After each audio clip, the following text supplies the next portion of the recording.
students, in this video we will discuss about how to measure the length of an object, and we know that you know how to measure the length of an object, such as this is object, this is scale. If we wants to measure the length of this object, then we have to place the scale in such a manner that this scale should be placed along the length of this object, and 0 mark of the scale should be coincides with the left end of this object, and the other end of the object and the right end of this object, where this right end of the object is touched with this scale, we read our reading, and that reading is 4.5 centimeter mark of the scale.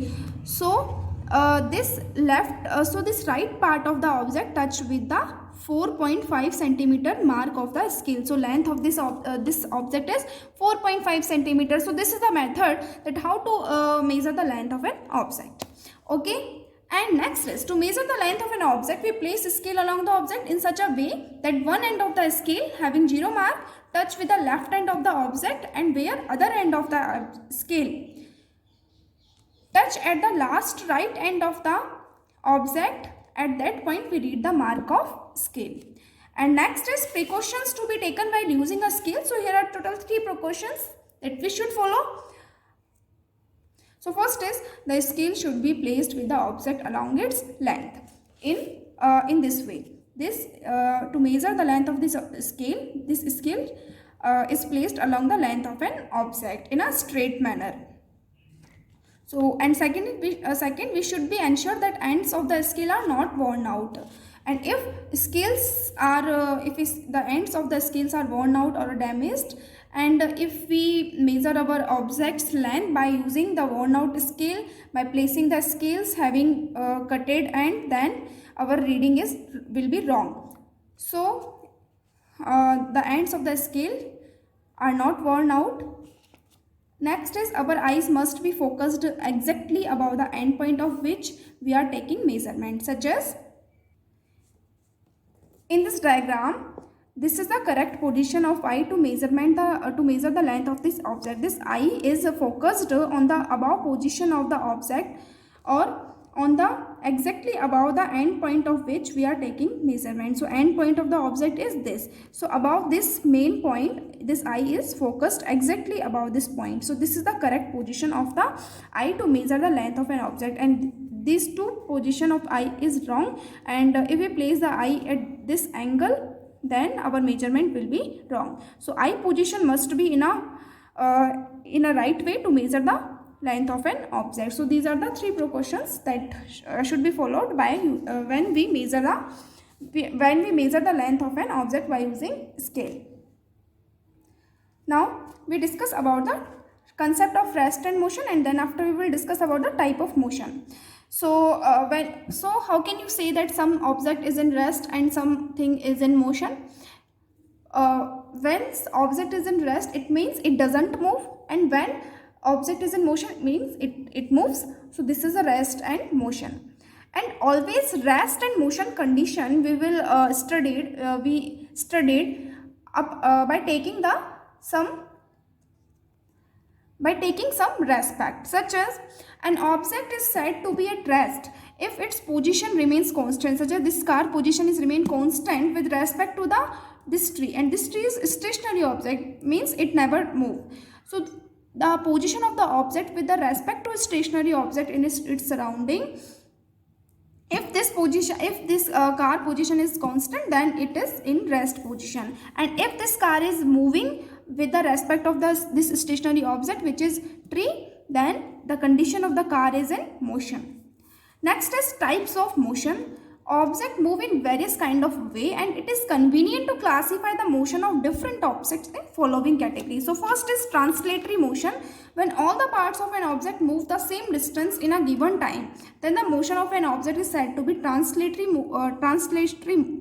motion, such as a child going down a slide. When a child going down a slide, it means all the body parts of that child cover the same distance during the sliding down a slide. or going down a slide. And vehicle moving on a road, so all part of vehicle cover the same distance on a road when vehicle is moving on a road. And translatory motion is of two types. There are two types.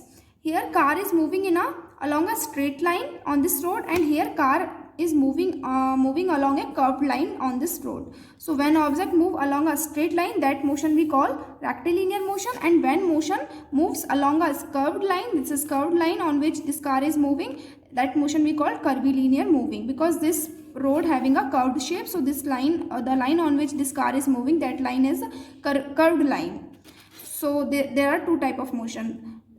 A car moving along a curved line, this is a curvilinear motion, and car moving along a straight line, this is rectilinear motion. A car moving in a straight line. And next is a ball falling freely from the roof of a building, that is also a type of rectilinear motion. And next is circular motion. When an object moves along a circular path, it is said to be in circular motion, such as motion of minute hand.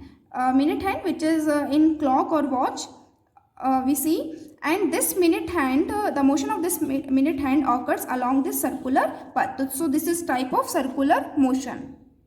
And also the motion of moon around the earth is also a type of circular motion, because moon moves along a circular path of around the earth. And next type of motion is rotatory motion. In this motion, in rotatory motion, object is remained in a fixed position. Its position doesn't change, but it moves. Object moves without changing its position about a fixed axis. This is spinning top, and when spinning top is moving, its position doesn't change, but just it moves about its fixed axis. And this is axis about which spinning top is continuously moving without changing its position. So this type of motion is rotatory motion. Next is oscillatory motion. When an object moves to and fro, to means backward and fro means forward. When object moves in this manner, backward and forward, about its mean position, its motion is called oscillatory motion. Mean position means when object is in the condition of rest before its movement, as in to and fro type.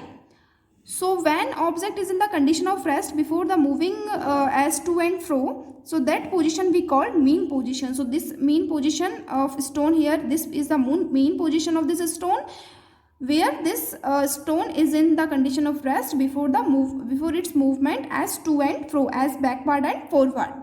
So this is the main position. Here this stone is bound with this thread, and we hold this thread by our hand. So this is the main position. And if this stone is allowed to be moved as backward and forward, such as firstly this stone is allowed by our hand to move backward, and when it go backward, and then itself it comes forward.